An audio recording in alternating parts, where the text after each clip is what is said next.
3 weeks after Gorbachev is named the premier of Russia, Professor Herman Braunover, who some of you may know, who was a very well-known Russian professor, he was paid a very high ransom to get out of Russia, the Rebbe calls him in, he wants to speak to him.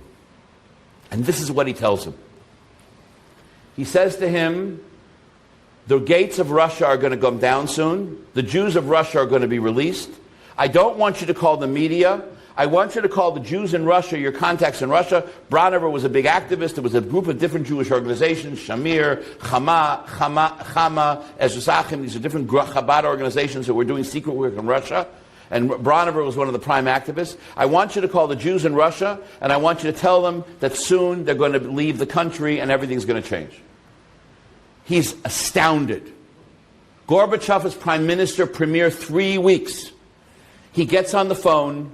He calls some activists in Moscow, and the guy tells him, listen, there's a KGB car in front of my house right now. My wife was taken in for questioning, and the sense of disbelief is beyond belief. The next day, he writes in a report to the Rebbe that he made a series of calls, and he says nobody believes it, and the Rebbe says the change is underway, but it's just not apparent. We all know what Gorbachev did, that Gorbachev went in the late 80s, early 90s, he changed the policy of the former Soviet Union, and he allowed Jews to leave. In June of 1992, Gorbachev comes to Ben Gurion University in the Negev to get an honorary degree. One of the professors at Ben Gurion University is Herman Braunover. The president of Ben Gurion University asked Herman Braunover, would he please be the personal host and take Gorbachev around his visit to Ben Gurion University in the Negev. He tells him, fine. In the middle of the visit, he says, I have to tell you a story. He tells him in 1985, he tells him in April of 1985, the Rebbe called me in, he told me this whole story, blah, blah, blah, etc., etc. And he tells this to Gorbachev.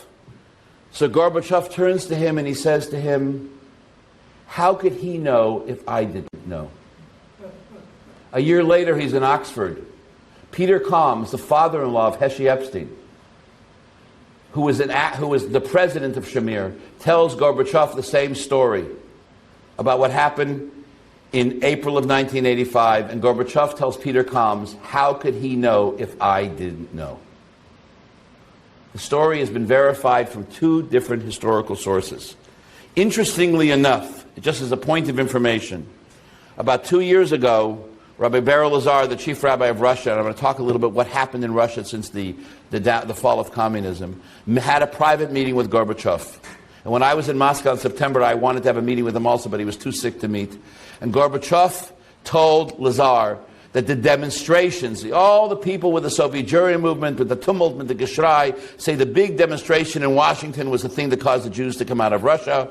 Gorbachev said that the demonstrations had nothing to do with his decision to change the policy of the Soviet Union about the immigration of Jews in Russia.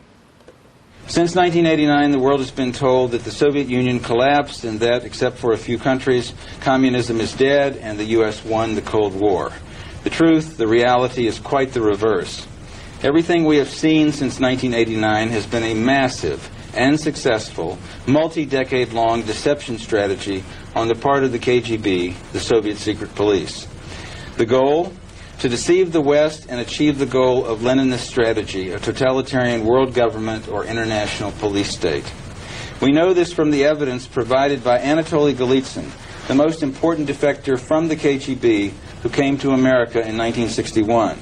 In 1980, he wrote a book, New Lies for Old, which was published in 1984. This described the disinformation strategy and made specific predictions as to what the KGB would be doing in subsequent years, such as removing the Berlin Wall, changing the name of the KGB and other state structures, and the role to be played by Mikhail Gorbachev. An independent analysis showed that 94% of the predictions made in that book in 1980 came true by 1991 and since that time. And that's how we know Golitsyn was telling the truth and quite correct. But one of the other elements for the success of Judaism in Russia, even though he's not so popular right now in the United States, has been the friendship to the Jewish world of the president of Russia, which is Vladimir Putin. And you have to ask yourselves, why is this so? I heard a great line from a professor of mathematics, Novosibirsk. He told me like this: Putin may not be good for Russia, but he's definitely good for the Jews of Russia. In Russia, everything is quiet deals. For instance, there is a lot of quiet deals between Russia and Israel that you know nothing about. And the early meetings between Putin and Sharon and Putin and Bibi were orchestrated by Chabad. They were arranged. But a lot of the deals, Russia is a different political mentality, and the American political mentality is the confrontation works. Now listen, there has been historical view in this country that the Soviet Jewry movement got the Jews out of Russia. The view that we've had, and built Jewish identity in America. No question it built Jewish identity in America. The view that we have, which is a different view, which is that it was not in most cases beneficial for the Jews of Russia. There's another narrative, and that narrative is not the dominant public narrative. And that this secret work was the real key. I was in Moscow on Simchas Torah night. There were 1,000 people there. There were 13 oligarchs in the room. Their net worth was $30-some-odd billion. But we're talking here a different kind of world. You know, there was a row of Mercedes in front of the shul, each guy with a driver and bodyguards, and these guys are dancing inside like everybody else. They run the economy of Russia. The difference is we're the Jewish establishment in Russia. There's no Jewish Federation. We are the Jewish Federation. There's no ADL. We are the ADL. There's no AJC. We are the AJC. Judaism in Russia is run 98% by Chabad. It's a different ballgame. Решение о национализации этой библиотеки было принято советским правительством, первым советским правительством, и членами его являлись примерно на 80-85% евреи. В Европе в период Холокоста было убито 6 миллионов евреев. Трудно поверить в эти цифры. Не просто так где-то в боях, а уничтожено просто. Сожжено в печах и расстреляно. Любые попытки замолчать эти события, исказить, переписать историю недопустимы и безнравственны. Но исторические факты неопровержимы. Так они свидетельствуют, что бандеровцы и другие коллаборационисты, пособники Гитлера, участвовали сами в уничтожении еврейского народа. В уничтожении евреев Львова, Одессы, Киева, других населенных пунктов Украины. Прибалтийские нацисты проводили этнические чистки в Вильнюсе, Риге, в Каунасе и Таллине. Мы склоняем головы перед подвигом солдат и офицеров Красной Армии, которые разгромили нацизм и остановили страшную машину истребления.